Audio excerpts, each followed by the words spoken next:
जिसके लिए होली का जो पर्व है वो मनाया जाता है। होलिका दहन काफ़ी ज़्यादा अहम मानी जाती है। आखिर क्यों की जाती है होलिका दहन? कहते हैं कि किसी समय में एक ढूंढिका नाम की राक्षसी होती थी, जिससे बच्चे बहुत बीमार हो जाते थे उसके कारण। तो फिर ये तय हुआ कि गांव के बच्चों ने गांव से बाहर घर के जितने कचड़ा करकट है सबको मिला करके ढूंढी राक्षस को वहाँ बाहर जला दिया। तो वहाँ पे से फिर होली का त्यौहार मनाया गया।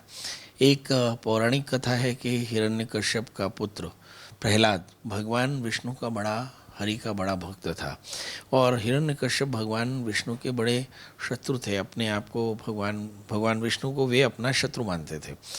परिणामतः प्रहलाद को उन्होंने अनेक प्रकार से दंडित किया। हर बार प्रहलाद बच जाया करते थे। इस बार उन्होंने अपनी बहन होलिका से कहा कि तुम अपने भतीजियों को लेकर के अग्नि में बैठ जाओ। निश्चित तौर पे तुम्हें तो ईश्वर की कृपा है, आशीर्वाद मिला है कि तुम अग्नि से नहीं जलोगी और प्रहलाद जल जाएगा। मगर हुआ उल्टा। जैसे ही हिरण्यकश्यप की बहन होलिका ने अग्नि में प्रवेश किया तो प्रहलाद तो हंसते हंसते निकल आए, मगर होलिका जलकर राख हो गई। तभी से ये परंपरा बनी कि हम होलिका दहन करते हैं। मज़े की बात यह है कि होलिका एक बार जलकर राख हो गई होगी, पर हर बार हम देखते हैं कि होलिका जलती रही है।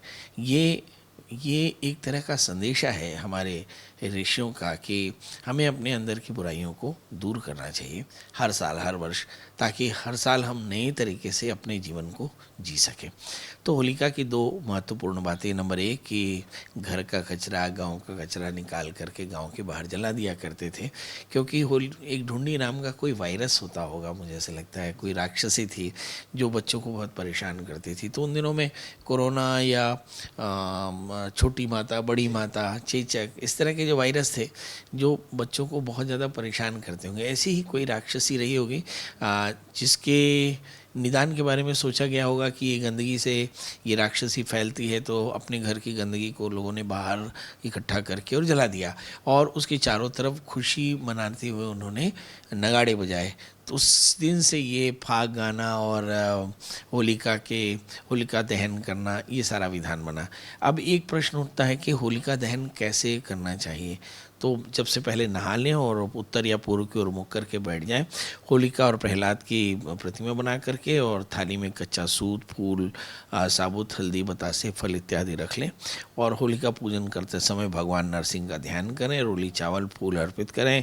इसके बाद होलिका की पूजा करें, प्रहलाद की पूजा करें, और फिर कच्चा सूत लेकर के होलिका दहन के जो होलिका जो काष्ठ है उसकी चारों तरफ लपेट देवें, और 5 कंडे वहाँ अर्पित करके और अग्नि संस्कार करना चाहिए। और अगले दिन विभूति धारण करना चाहिए इस मंत्र के साथ कि हे हम ये विभूति धारण करते हैं कि ढूंढी राक्षस का भय जो है वो हमारे अंदर से समाप्त हो जाए।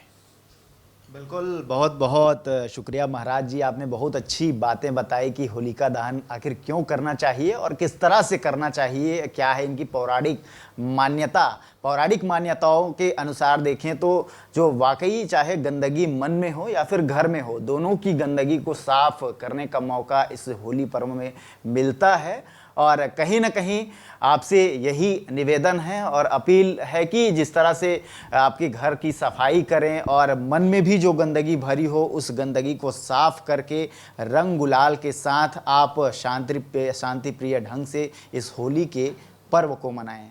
कैमरा पर्सन धनेश्वर साहू के साथ भूपेश टांडिया, एबी न्यूज़ रायपुर, छत्तीसगढ़।